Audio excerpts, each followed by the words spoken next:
بسم اللہ الرحمن الرحیم۔ اللہ کے نام سے شروع جو بہت مہربان رحمت والا ہے۔ بسم اللہ، اللہ کے نام سے شروع۔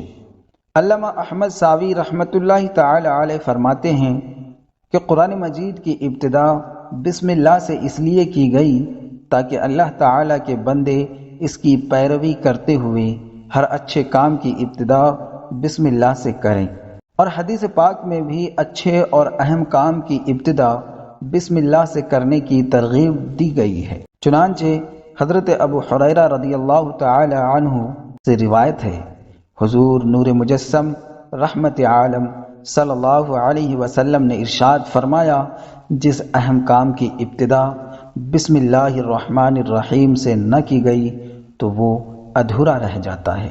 لہذا تمام مسلمانوں کو چاہیے کہ وہ ہر نیک اور جائز کام کی ابتدا بسم اللہ الرحمن الرحیم سے کریں، اس کی بہت برکت ہے۔ الرحمن الرحیم، جو بہت مہربان رحمت والا ہے۔ امام فخر الدین رازی رحمت اللہ تعالی علیہ فرماتے ہیں کہ اللہ تعالی نے اپنی ذات کو رحمان اور رحیم فرمایا تو یہ اس کی شان سے بعید ہے کہ وہ رحم نہ فرمائے۔ مروی ہے کہ ایک سائل نے بلند دروازے کے پاس کھڑے ہو کر کچھ مانگا تو اسے تھوڑا سا دے دیا گیا۔ دوسرے دن وہ ایک کلہاڑا لے کر آیا اور دروازے کو توڑنا شروع کر دیا۔ اس سے کہا گیا، تو ایسا کیوں کر رہا ہے؟ اس نے جواب دیا، تو دروازے کو اپنی عطا کے لائق کر یا اپنی عطا کو دروازے کے لائق بنا۔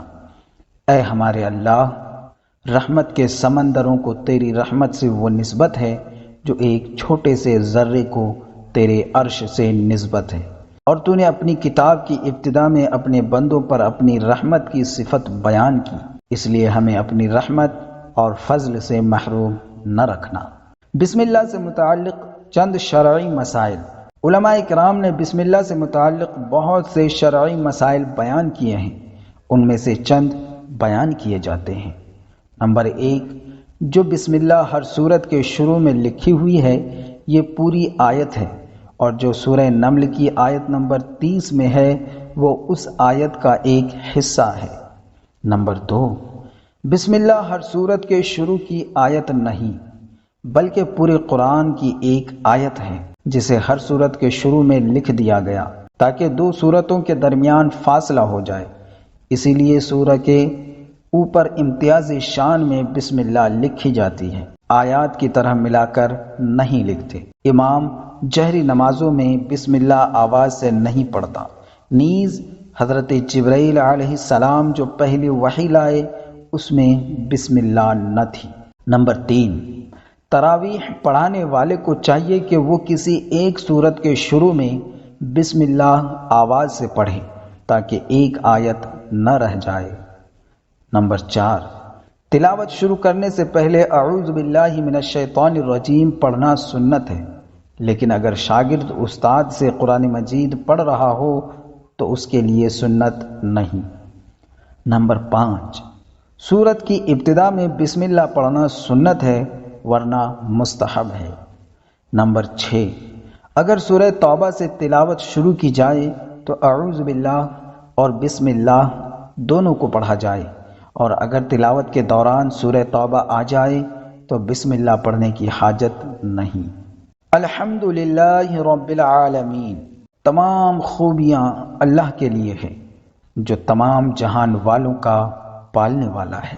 الحمدللہ، سب تعریفیں اللہ کے لیے، یعنی ہر طرح کی حمد اور تعریف کا مستحق اللہ تعالی ہے، کیونکہ اللہ تعالی کمال کی تمام صفات کا جامع ہے۔ حمد اور شکر کی تعریف۔ حمد کا معنی ہے کسی کی اختیاری خوبیوں کی بنا پر اس کی تعریف کرنا، اور شکر کی تعریف یہ ہے کہ کسی کے احسان کے مقابلے میں زبان، دل یا اعضاء سے اس کی تعظیم کرنا۔ اور ہم چونکہ اللہ عز و جل کی حمد عام طور پر اس کے احسانات کے پیش نظر کرتے ہیں، اس لیے ہماری یہ حمد شکر بھی ہوتی ہے۔ اللہ تعالیٰ کی حمد و ثنا کرنے کے فضائل۔ احادیث میں اللہ تعالیٰ کی حمد و ثنا کرنے کے بہت فضائل بیان کیے گئے ہیں، ان میں سے 3 بیان کیے جاتے ہیں۔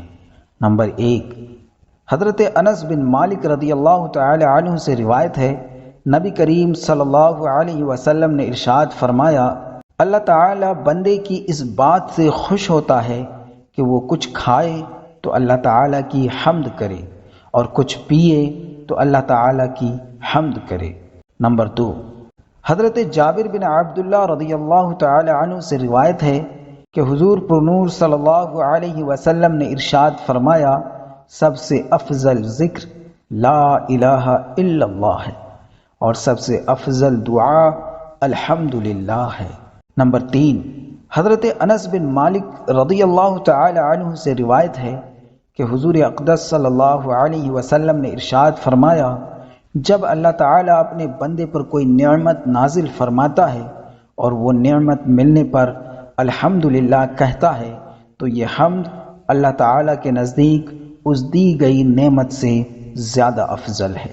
حمد سے متعلق شرعی حکم: خطبے میں حمد واجب، کھانے کے بعد مستحب، چھینک آنے کے بعد سنت اور حرام کام کے بعد حرام اور بعض صورتوں میں کفر ہے۔ للہ، اللہ کے لیے۔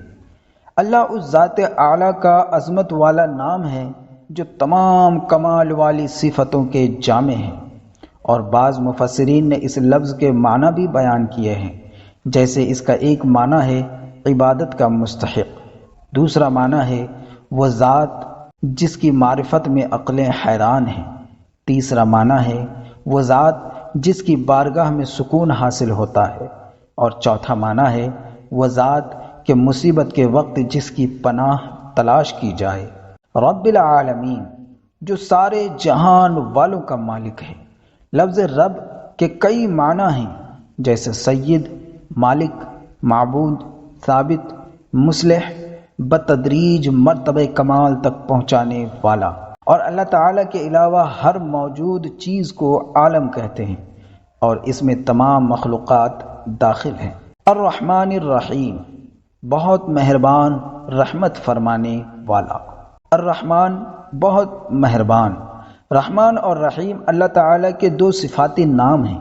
رحمان کا معنی ہے نعمتیں عطا کرنے والی وہ ذات جو بہت زیادہ رحمت فرمائے، اور رحیم کا معنی ہے بہت رحمت فرمانے والا۔ یاد رہے کہ حقیقی طور پر نعمت عطا فرمانے والی ذات اللہ تعالیٰ کی ہے، کہ وہی تنہا ذات ہے جو اپنی رحمت کا بدلہ طلب نہیں فرماتی۔ ہر چھوٹی بڑی، ظاہری باطنی، جسمانی روحانی، دنیاوی اور اخروی نعمت اللہ تعالیٰ ہی عطا فرماتا ہے، اور دنیا میں جس شخص تک جو نعمت پہنچتی ہے وہ اللہ تعالیٰ کی رحمت ہی سے ہے، کیونکہ کسی کے دل میں رحم کا جذبہ پیدا کرنا، رحم کرنے پر قدرت دینا، نعمت کو وجود میں لانا، دوسرے کا اس نعمت سے فائدہ اٹھانا اور فائدہ اٹھانے کے لیے اعضاء کی سلامتی عطا کرنا، یہ سب اللہ تعالیٰ کی طرف سے ہے۔ اللہ تعالیٰ کی وسیع رحمت دیکھ کر گناہوں پر بے باک نہیں ہونا چاہیے۔ ابو عبداللہ محمد بن احمد قرطبی رحمۃ اللہ تعالی علیہ فرماتے ہیں کہ اللہ تعالیٰ نے رب العالمین کے بعد اپنے دو اوصاف رحمان اور رحیم بیان فرمائے۔ اس کی وجہ یہ ہے کہ جب اللہ تعالیٰ نے فرمایا کہ وہ رب العالمین ہے تو اس سے سننے والے اور پڑھنے والے کے دل میں اللہ تعالیٰ کی عظمت کی وجہ سے اس کا خوف پیدا ہوا، تو اس کے ساتھ ہی اللہ تعالیٰ کے دو اوصاف رحمان اور رحیم ذکر کر دیے گئے، جن کے ضمن میں اللہ تعالیٰ کی اطاعت کرنے کی ترغیب ہے۔ یوں ترہیب اور ترغیب دونوں کا بیان ہو گیا، تاکہ بندہ اللہ تعالیٰ کی اطاعت کرنے کی طرف اچھی طرح راغب ہو اور اس کی نافرمانی کرنے سے رکنے کی خوب کوشش کرے۔ قرآن مجید میں اور مقامات پر اللہ تعالیٰ کی رحمت اور اس کے عذاب دونوں کو واضح طور پر ایک ساتھ ذکر کیا گیا ہے۔ چنانچہ اللہ تعالیٰ ارشاد فرماتا ہے، نبئ عبادی انی انا الغفور الرحیم وان عذابی هو العذاب العلیم۔ ترجمہ: میرے بندوں کو خبر دو کہ بے شک میں ہی بخشنے والا مہربان ہوں، اور بے شک میرا ہی عذاب دردناک عذاب ہے۔ اور ارشاد فرمایا، غافر الذنب وقابل التوب شدید العقاب ذی الطول لا الہ الا هو الیہ المصیر۔ ترجمہ: گناہ بخشنے والا اور توبہ قبول کرنے والا، سخت عذاب دینے والا، بڑا انعام عطا فرمانے والا ہے، اس کے سوا کوئی معبود نہیں، اسی کی طرف پھرنا ہے۔ نیز حضرت ابو ہریرہ رضی اللہ تعالی عنہ سے روایت ہے، رسول اللہ صلی اللہ علیہ وسلم نے ارشاد فرمایا، اگر مومن جان لیتا کہ اللہ تعالیٰ کے پاس کتنا عذاب ہے تو کوئی بھی اس کی جنت کی امید نہ رکھتا، اور اگر کافر جان لیتا کہ اللہ تعالیٰ کے پاس کتنی رحمت ہے تو اس کی جنت سے کوئی نا امید نہ ہوتا۔ لہذا ہر مسلمان کو چاہیے کہ وہ امید اور خوف کے درمیان رہے اور اللہ تعالیٰ کی رحمت کی وسعت دیکھ کر گناہوں پر بے باک نہ ہو، اور نہ ہی اللہ تعالیٰ کے عذاب کی شدت دیکھ کر اس کی رحمت سے مایوس ہو۔